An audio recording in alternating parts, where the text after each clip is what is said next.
Magandang gabi po sa lahat ng mga Pilipino ngayon, sa lahat ng mga Pilipino na nanonood po sa amin ngayon. Kami po yung nagpapasalamat dahil binigyan niyo kami ng oras at pagkakataon para marinig ang aming mga damdamin. Ito po yung walang nag-utos sa amin. Kami po mga artista, nagtulong-tulong, nagbuklod-buklod kasi gusto namin mailabas kung ano po yung nararamdaman namin ngayon. Kung ako po ang tatanungin,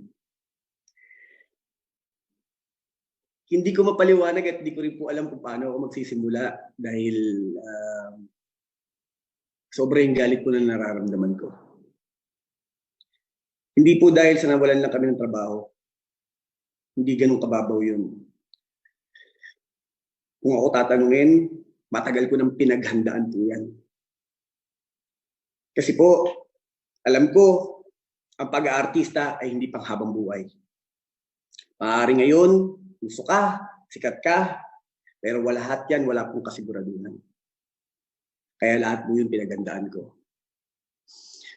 Ngayon pong may pinagdadaanan ng buong mundo dahil po sa COVID-19, alam niyo po sabi ko sa sarili ko, na proud po ako. Kasi sabi ko, hindi ko akalain na mapaghahandaan ko ang mga ganitong sitwasyon. Na ang buong pamilya ko, na pagsama-sama ko. Yun, pangarap ko lang po dati yun. Sabi ko, hindi ko, basta pangarap ko lang, makapagpundar ako para sa pamilya ko, para mabuo ko sila. Kasi bata pa lang po ako, watak-watak na po kami. Hanggang dumating na po yung pagkakataon. Nabigyan ako ng oportunidad para magtrabaho sa ABS-CBN.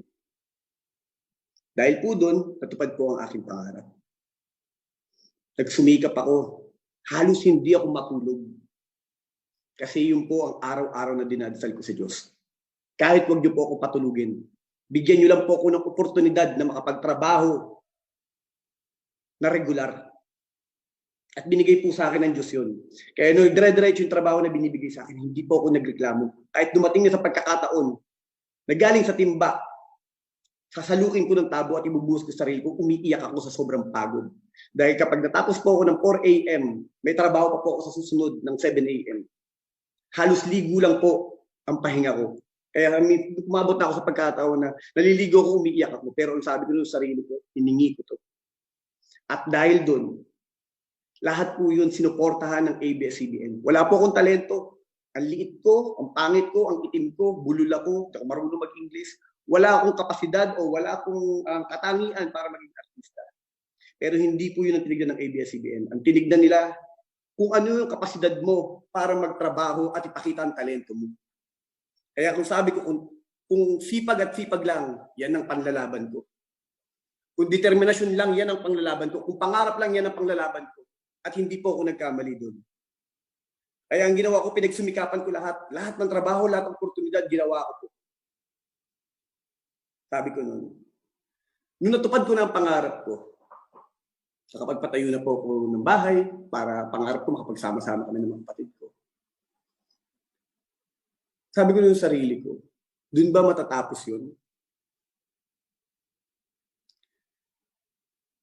Natupad ko na yung pangarap ko eh. Naibigay na sa akin ng Diyos yun.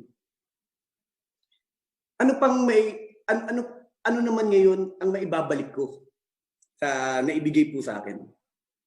Sabi ko sa sarili ko. Ang turo sa akin ng lola ko, dapat marunong kang tumanaw ng utang na loob. Alam ko po na kung ano man ang narating ko sa buhay ko, kung ano man meron ako ngayon, yun po ay utang na loob ko sa lahat ng mga taong sumuporta at nanood po sa amin. Sa lahat po ng mga taong umahanga sa amin. At dahil po sa tulong ng ABS-CBN.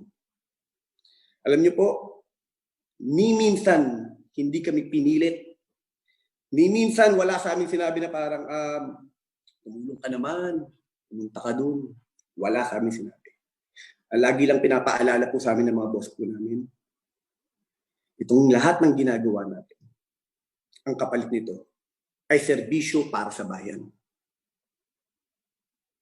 Kaya kung mapapansin niyo po, kahit ano po ginagawa namin, gumagawa man ako ng teleserye, kasabay po nung gumagawa ako ng pelikula, nag-shoot po ako ng commercial. Kung magkakaroon po kami ng pagkakataon, kaming mga artista, nagpupunta pa po kami sa mga probinsya. Bakit po? Para makapagbigay ng konting kaligayahan sa mga tao. Para makapagbigay po ng kahit konting tulong sa mga tao. Kaya nagkakaroon po kami ng parang charity. At yun po bukal po sa loob namin. Kasi yun po yung paulit-ulit nilalagay sa utak na sa amin. Paulit-ulit na nilalagay po sa amin na kinakailangan natin tumbasan ng serbisyo ang lahat ng ibinibigay sa atin. Ang probinsyano po ay halos maglilimang taon na po sa September. Ngayon pong May, halos 5 taon na po kami nagtitaping. Ilang pagkakataon na po na sumusuko ako. Sinabi ko po, hindi ko na po kaya, pagod na po ako. Halos araw-araw po ako nagtatrabaho. Ano po ang sinasabi sa akin? Hindi na para sa atin itong ginagawa natin. Ginagawa natin to para pagserbisyuhan ng ating bayan. Dahil ikaw ang nagiging magandang ehemplo para sa mga kabataan ngayon. Ikaw ang nagpapakita ng tunay na buhay sa nangyayari sa bawat Pilipino ngayon. Ikaw ang kanilang inspirasyon. Ang mga taong nasa abroad na nalulungkot, na nakakapanood ng lahat ng ating teleserye, nakakapanood ng Showtime, ng ASAP, yun ang ating serbisyo. Kasi yun ang ating trabaho.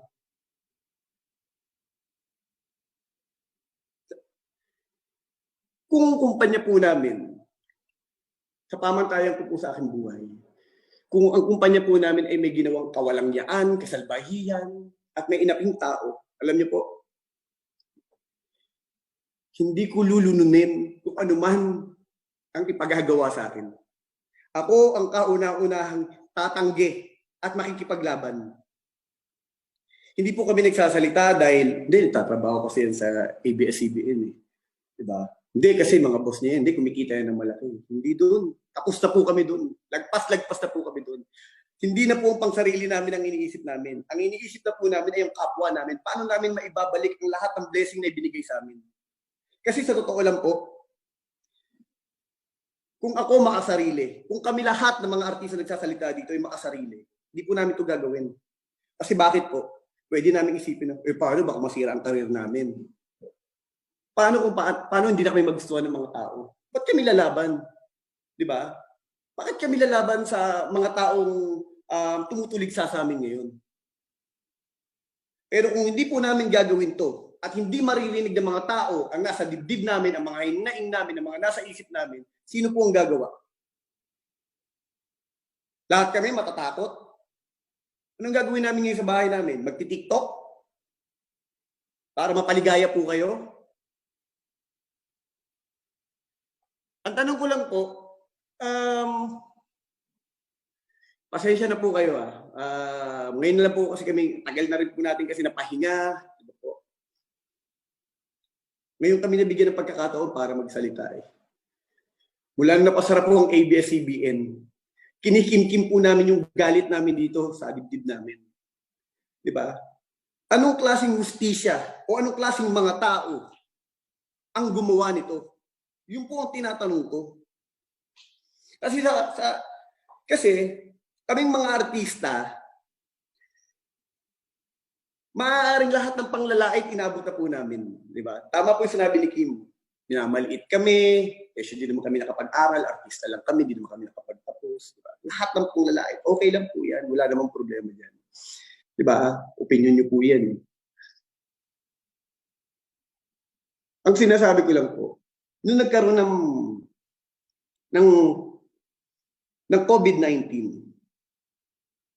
alam niyo po, ang ABS-CBN ang isa sa mga nanguna para tumulong sa ating bansa. Kaming mga artista, walang nagsabi sa amin, walang nagpilit. Kahit maging buhay na namin ng kapalit. Kung manonood kayo sa balita, halos lahat ng mga artista nasa labas. May mga artista na kumikilos kahit hindi nyo nakikita sa TV o sa social media. Bakit?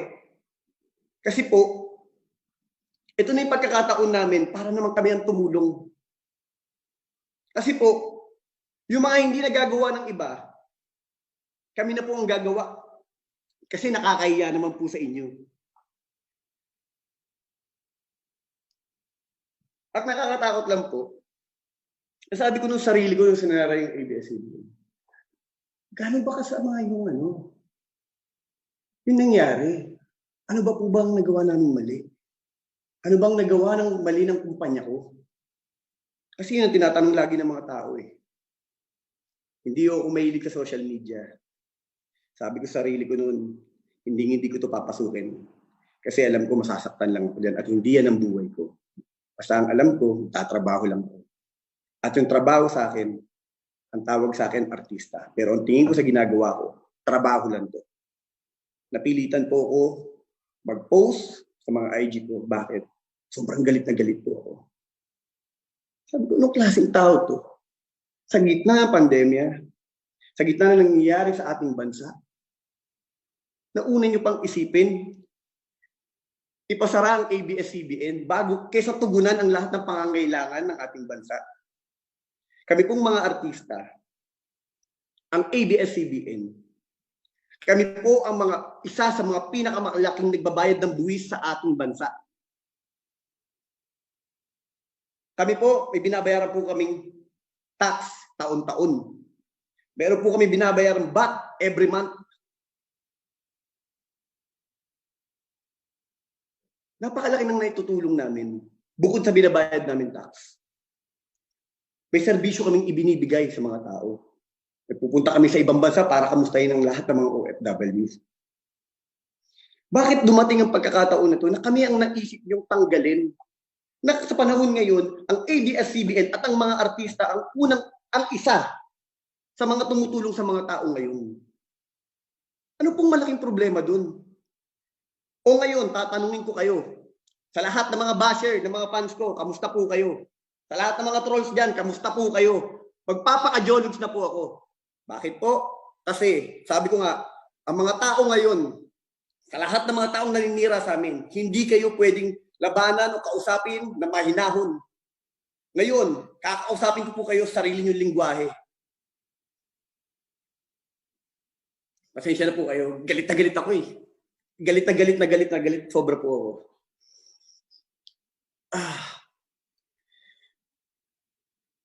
Ngayon po, ano po ba uunahin natin ngayon? Tanggalin ang kumpanya na tumutulong sa ating kapwa, sa lahat ng mga Pilipino? O yung sugal na pinapasok sa ating bansa? Buti pa yung Pogo. Diba? Pinaglalaban nyo. Itong kumpanyang tumutulong sa lahat ng mga tao ngayon, pinasara nyo. Ano yun? Tapos yung mga tao, tuwang-tuwa. Tuwang-tuwa kayo na nawalan ng trabaho ang 11,000 na tao. O ngayon, kaming 11,000 na tao, ano mangyayari sa amin ngayon? Ngayon, kaming mga artista, paano namin tutulungan ng ilang pamilyang tinutulungan namin at binubuhay namin? Ano sabi ni Harry Roque? Di ba? Ano sabi niya? Oh, kumila kayo, dole. Di ba? Huwag kayong mag-alala. Bibigyan namin kayo ng ayuda. Eh kung ang buong Pilipinas kayo, hindi nyo masuplayan eh. Pati kami makikidagdag.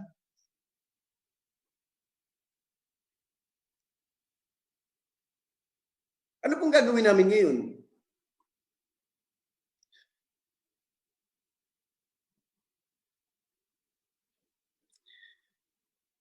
Alam niyo po, ang hirap eh. Ang hirap, ang ano eh. Nag-iisipan ko saan ko ito dadalhin. Sa mahinahon na pakiusapan. Tingin nyo, pag kinausap ko kayo ng mahinahon, ayos, maaawa kayo sa amin. Saan ko po dadalhin itong ano pong, pipigilan ko pa ang nararamdaman ko? Na lahat naman tayo walang kasiguraduhan kung makakalagpas sa COVID-19 na ito. Sabi ko nga po bago pa matapos to, ang pinaka-importante, masabi ko kung ano yung totoo ko nararamdaman sa inyo. Alam niyo po,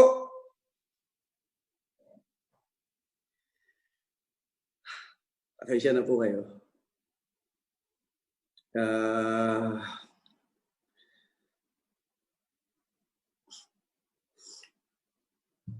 Sorry po.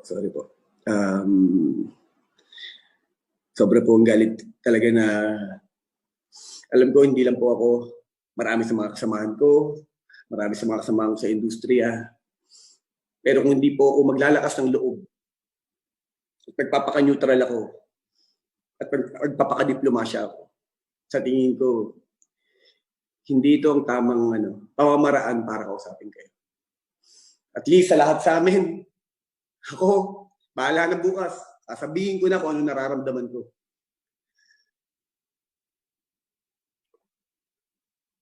Ako po si Coco Martin at maraming salamat po sa inyo. Pantay-pantay ang lahat ng tao. Sa classroom may batas. Bawal lumabas o bawal lumabas.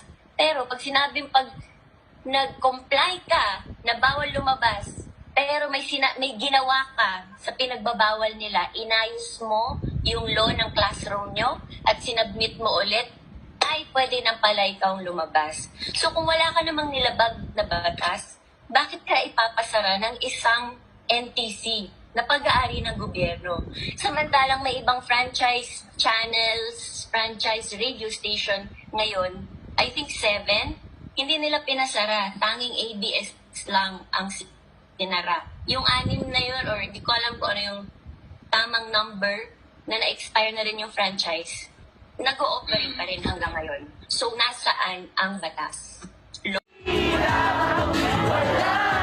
Bago pa man tamaan ng COVID-19 pandemic ang bansa, nakibahagi na sa mga protesta ang ilang kapamilya celebrities na humihimok sa mga mambabatas na i-renew na ang prangkisa ng ABS-CBN na ilang taon nang nakabinbin sa Kongreso, gaya ni Coco Martin at Jericho Rosales. Hinding-hindi namin kayo tatalikuran, kabayan. Mga kapamilya kami, tayo ang ABS-CBN. In the service of the Filipino, saan man sila naroroon sa buong mundo. Martes ng gabi, sa tuluyang pagkakapaso ng prangkisa at pagkasara ng ABS-CBN, muling naglabas ng kanyang damdamin si Coco.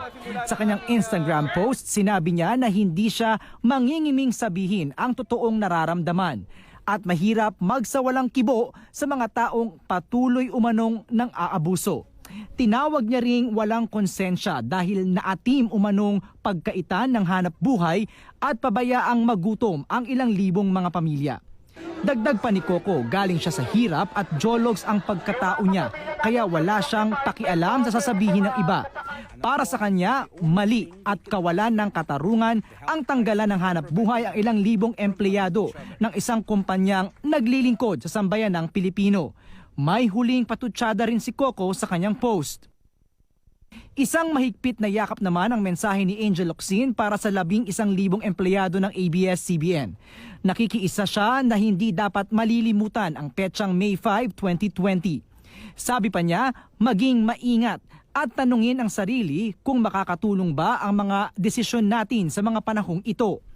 Emoji ng yakap naman ang pinost ni Bea Alonso, Catherine Bernardo at Maymay Entrata. Now signing off. Pinakamasakit ang katahimikang ito na narinig ni Jericho Rosales sa pag-sign off. Ganito rin ang naramdaman ni Angel Aquino. It broke our hearts. It was so hard to hear the last words on TV. ABS-CBN signing off. It sounded so absolute. It sounded so absolute and so painful for us to hear because ABS has been our home, my home for so long. It has helped, it was my partner. I'm a single mom, but ABS was my partner in sending my children to school. Some of us have, multiple businesses on the side, pero the people, the crew, the staff, a lot of them really just rely on this for their living. So I worry more for them and for the Filipino people for what's happening now in our country. Hindi rin makapaniwala si Piolo Pascual sa nangyari. Panalangin ang alay niya para malampasan ang pagsubok na ito. Bumuhos ang red, green at blue ribbon posts na may hashtag na in the service of the Filipino sa mga social media accounts nina Julia Barreto, Ria Atayde, Bella Padilla, Zanjo Marudo, Ann Curtis, Dimples Romana at iba pa. Magkaiba man ng network, nagpakita ng suporta sa social media ang ilang celebrities ng GMA7 sa labang kinakaharap ng ABS-CBN, gaya ni na Jeneline Mercado, Julian San Jose, Janine Gutierrez at Maine Mendoza. MJ Felipe, ABS-CBN News.